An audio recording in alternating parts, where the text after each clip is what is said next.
안녕하십니까. 홍익인간 세상을 꿈꾸는 홍익나라입니다. 오늘 말씀드릴 내용은 홍익인간 사상의 현대화 적용 이론 입문, 홍익인간 사상의 현대적 실현 및 적용 가능성 모색 중에서 세 번째 시간인데요. 홍익인간 관련한 선행 연구 사례를 살펴보고 상대 관계, 당사자와 이해관계자, 그다음에 인식 행동의 변화, 그다음에 이제 홍익인간 사상의 현대적 실현 방법 개요 틀에 대해서 간략하게 말씀을 드리겠습니다. 홍익인간과 관련된 연구 사례는 굉장히 많습니다. 제가 이 내용을 요약을 해서 말씀드리는 게 좋을 것 같습니다. 한 6가지 정도로 이제 요약을 해서 말씀드릴 수 있는데요. 홍익인간 사상 관련 연구 사례는 개인과 개인 간의 화해 및 공존의 원칙을 정의한 논문이 있고요. 그다음에 이웃과 사회 공동체와 더불어서 사는 인간 공동체적 원리를 설명한 논문. 그다음에 인간과 자연 간의 조화 공존 지향의 논문을 제시하는 게 있고요.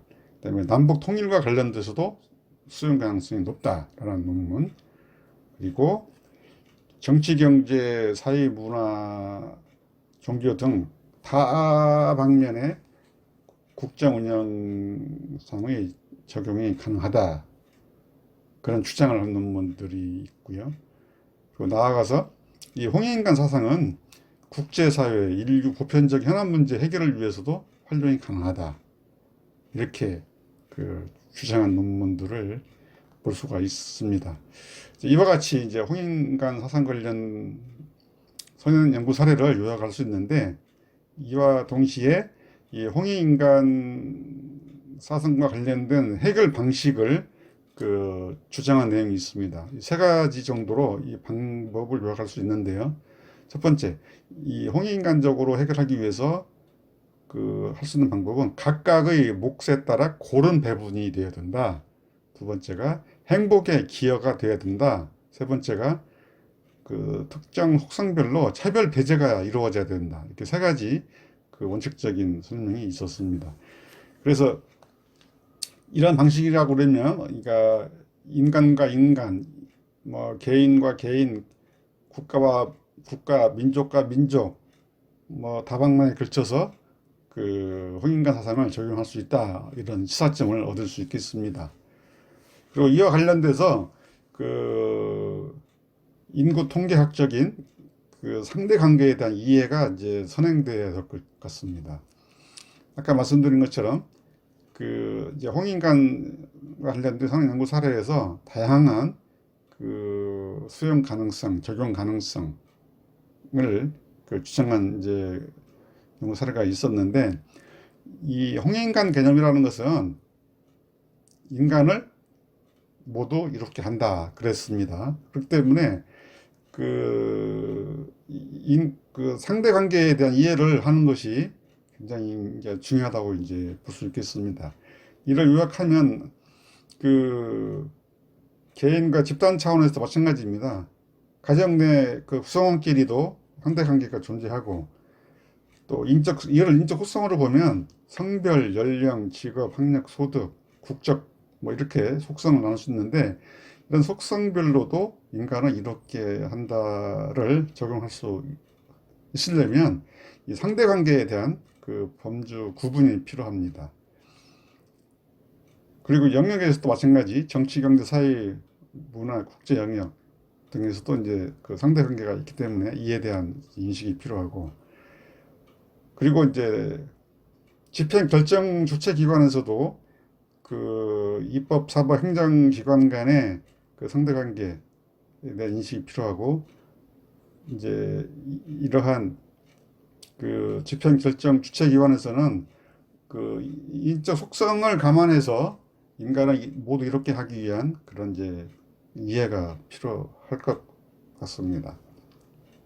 그래서 이처럼 인간 모두를 광범하게 이렇게 확장을 한다면 이 홍익인간 사상은 오늘날 적용 가능성이 얼마든지 이제 모색될 수 있다. 이렇게 말씀드릴 수 있겠습니다. 이제 이런 측면에서 이제 홍익인간과 관련해서 이제 당사자, 이 관계자에 대해서 언급을 좀 추가하겠습니다. 인적 속성별로 성별, 뭐 연령, 직업, 학력, 소득별로 이렇게 상대관계를 나눠서 모두 이렇게 해야 되는데, 기본적으로 집행 결정권자가 당사자 또 이해 관계자에 대해서 빠지지 않도록, 누락되지 않도록 하는 게 중요할 것입니다.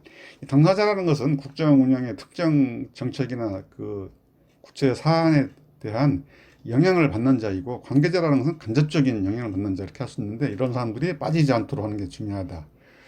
그리고 한 가지 이제 중요한 것은 저번 시간에 말씀드린 것처럼 성통공헌과 제세이와 실천에 대한 전제가 충족되어야 인간을 모두 이렇게 할 수 있다는 이제 전제 조건이다, 이렇게 말씀드리는 바가 있는데, 이 성통공헌 여부에 대한 어떤 변화가 됐는지, 어떤 인식이 됐는지, 어떤 충족이 됐는지에 대한 이제 점검이 필요합니다. 그리고 제세이와 관련돼서도 헌법과 법령을 어떻게 준수하고 있는지, 사회규범 간섭의 준수 정도가 어떤지, 그리고 또 수준이 향상됐는지에 대한 이제 점검이 필요합니다. 이 이유는 올바른 판단과 공정한 집행을 위한 전제 조건이기 때문에 그렇습니다. 그래서 이 성통공헌과 제세이와의 실천 그런 상황에 대해서 점검이 필요해서 이 선결됐는지에 대한 판단이 필요하다.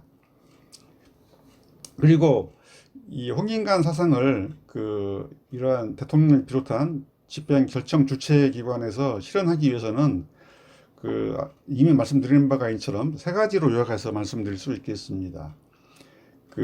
성통공헌의 확인과 관련돼서 성결이 돼야 되고, 두 번째로 제세이와 실천 측면에서 규범과 간섭의 준수, 그런 게 확인이 돼야 되고, 세 번째는 대통령을 비롯한 결정 주체기관별로 대책이 강구돼야 된다, 이렇게 말씀을 드릴 수 있겠습니다. 지금까지 내용이 유익하다면 구독을 눌러 주십시오. 감사합니다.